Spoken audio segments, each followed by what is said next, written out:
Welcome to the Talking Book Voices, the podcast, where we explore the wonders of the Texas Talking Book program. Join us in making literature accessible to all. This program, a division of the Texas State Library and Archives Commission, provides a free library service to Texans of all ages with a qualifying visual, physical, or reading disability. In each episode, we'll uncover its history, share stories, get updates, and tips to maximize this invaluable program. So whether you love reading, seeking accessible materials, or just curious about the program, this podcast is for you. Visit www.texastalkingbooks.org for more info. So let's begin the Talking Book Voices, a podcast by the Texas State Library and Archives Commission.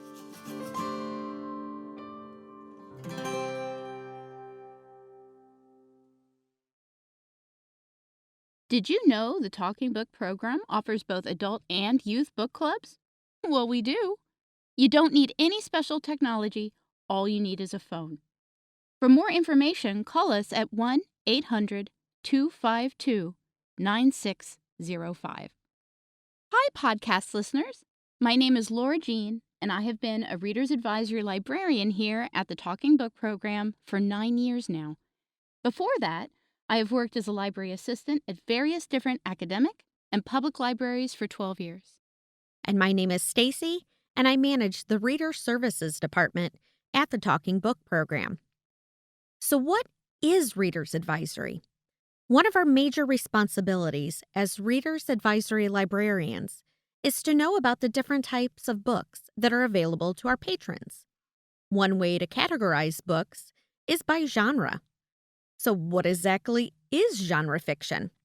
For our purposes, a genre is a group of books that have a similar subject matter, like mysteries or romance. So we all know what romance is. Kissing books, right? Oh, no. In the past, many people have made the mistake of underestimating or oversimplifying the romance genre. And all that ever did was make romance fans feel embarrassed to tell librarians about the type of books they like. Oh gosh, I never realized. We don't want anyone feeling that way. Every book has their fan base, and they are all valid. Exactly. So tell me a little bit more about what defines a romance novel. Well, there are two main things that all romance novels must have. And first, they must have a happy ending. And then second, they must contain a love story that is central to the plot. So if a book is missing either of these two components, it's just not a romance novel. So the happy ending, or happily ever after, traditionally, this has meant marriage between the two main characters and a baby on the way. But more recently, it just means that no matter what goes on, in the end, everyone's happy and all is well with the world. The central love story is pretty much what it sounds like. The plot is driven by the love story between the two protagonists. They may run into obstacles. The course of true love never did run smooth, as Shakespeare wrote, but by the end of the book, they've sorted it all out and they are together and happy about it.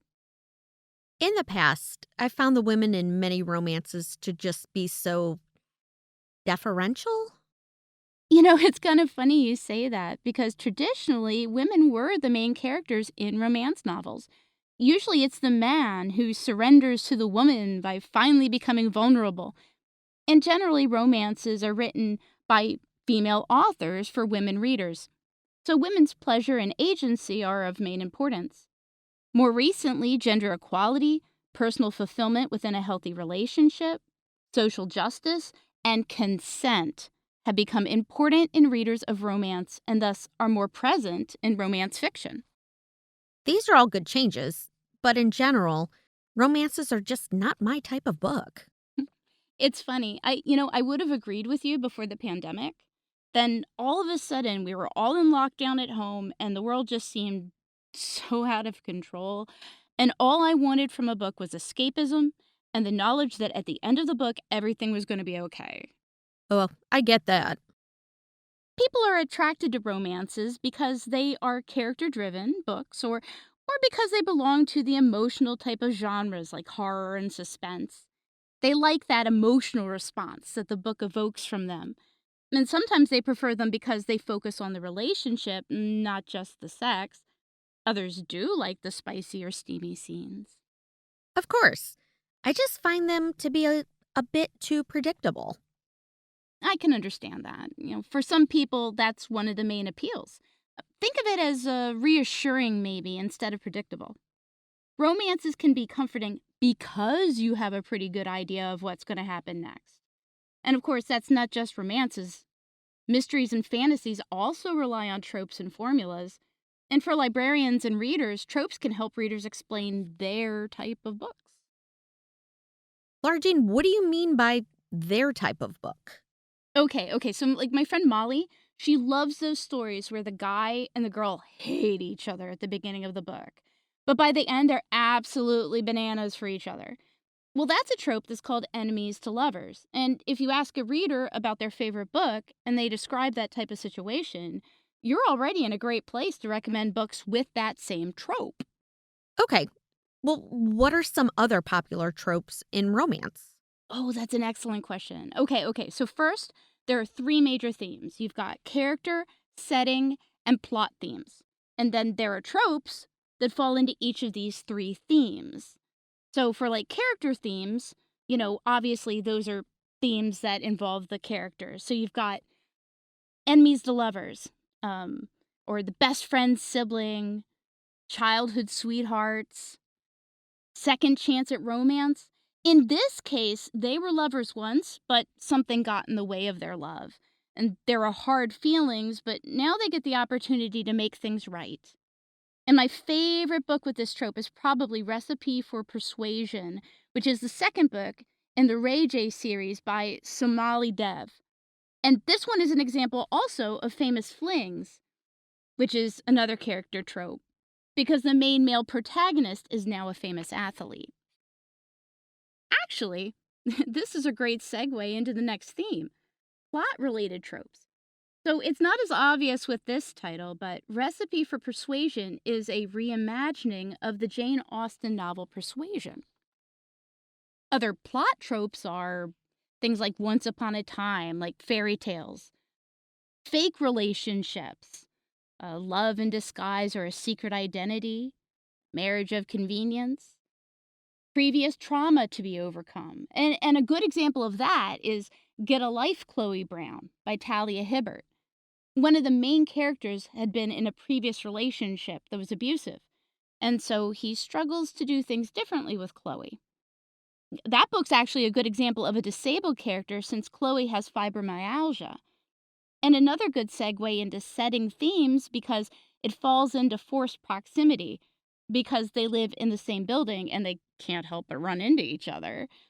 And so some other setting themes besides forced proximity are workplace romance, home again, where you come back home to your hometown after being away for a while, love abroad or on vacation, where you fall in love overseas or on vacation, love in a small town, which I think is every Hallmark Christmas movie ever made. But readers don't always use these terms. Oh no, of course not. It's often a case of you can't remember what it's called, but you'll know it once it's described kind of thing. As long as you can get a patron to describe a bit of the plot of the last best romance they read, you'll get the idea. Okay, so a lady has to go back home to Spain for a wedding, but she told her entire family that she has a boyfriend. A guy she works with that she doesn't really like offers to go and stand in as her boyfriend. And of course, they fall in love. Ooh. Spanish love deception. But yes, setting themes. Home again and love abroad. Character themes. Enemies to friends and plot themes. Fake relationship with a side of workplace romance. So you can mix several tropes together? Oh, absolutely. And we haven't even talked about subgenres yet. Subgenres are things like, you've got a time frame based subgenres. So anything that's set in a Victorian era or the medieval era or in the future. which is slightly different than historical romance. Those are generally set prior to World War II, and they're often paired with another subgenre. So you get things like historical LGBTQ as a subgenre. You also can have character or event, so like a multicultural or holiday or sports, and they're also usually combined with a time frame. So they're contemporary Christian romance, for example, like Hallmark Christmas movies. Oh, and genre blends. Oh, so they're really not a subgenre per se. They're more of a hybrid of two broad genres. So, like paranormal romance or time travel romance, romantic suspense. Oh, and this is an emerging genre blend horror romance, like The Vampires of El Norte by Isabel Canas. This is really complex. It can feel that way. You can look at tropes, subgenres, and sexual explicitness as tools with which to figure out which romances you like and which aspects really draw you in and which ones are totally not your thing. So, for example, I absolutely love a good retelling, but not that once upon a time fairy tale trope. And I prefer contemporary romance, and I like love in a small town, but not during the holidays. They're picky little differences, right? But understanding these nuances help me tell a librarian what kind of romance I prefer, and then that helps them suggest books that might suit my preferences. Okay, let's talk about sex. Aren't they all really sexually explicit? I mean, I'm not sure I want to read about all that. Oh, that is absolutely fair. No, no, not all romances are graphically sexual. And romance is different from erotic fiction. Erotic fiction has a lot of sex, but it isn't concerned with a happy ending or a love story, which are indispensable characteristics of romance. For romance books, you can use terms like chaste, mildly sensuous, steamy, spicy, and explicit. And we'll often refer to a book as spicy or steamy if there are sexually explicit scenes in the book. And if that is not your thing, just tell us. There are so many gentle romances you can try. You'll just be more interested in authors like Debbie Newcomer and Cheryl Woods. Okay, well, I might want to try romance. Maybe one that's less spicy? The best way to determine if you like a romance is to pick something short, like a collection of short stories. And that way, the time invested is low, so if you don't like it, you haven't wasted as much time as you would on an entire book. So, for example, you might try Fools in Love, Fresh Twists on Romantic Tales, which is a young adult anthology featuring 15 short stories that reimagine or subvert popular romance and rom-com tropes. Or Serendipity, 10 Romantic Tropes Transformed, which is another collection of short stories that celebrate love at its most humorous, inclusive, heart-expanding, and serendipitous moments. Or Summer Days and Summer Nights, 12 Love Stories, which is a collection of 12 short summer romance stories. In fact, we have a couple of romance genre and genre blend bibliographies full of recommendations for anyone who's interested. Well, Laura Jean's given us some things to think about the romance genre. Or maybe you're already a fan. So here's a question for you. What is it about romances that you like? Do you have favorite tropes or subgenres when you read romances? Thinking about what specifically you enjoy about a book or genre helps us make the best recommendations. And it helps us think outside the box to help you find books in similar genres or from similar authors you might enjoy.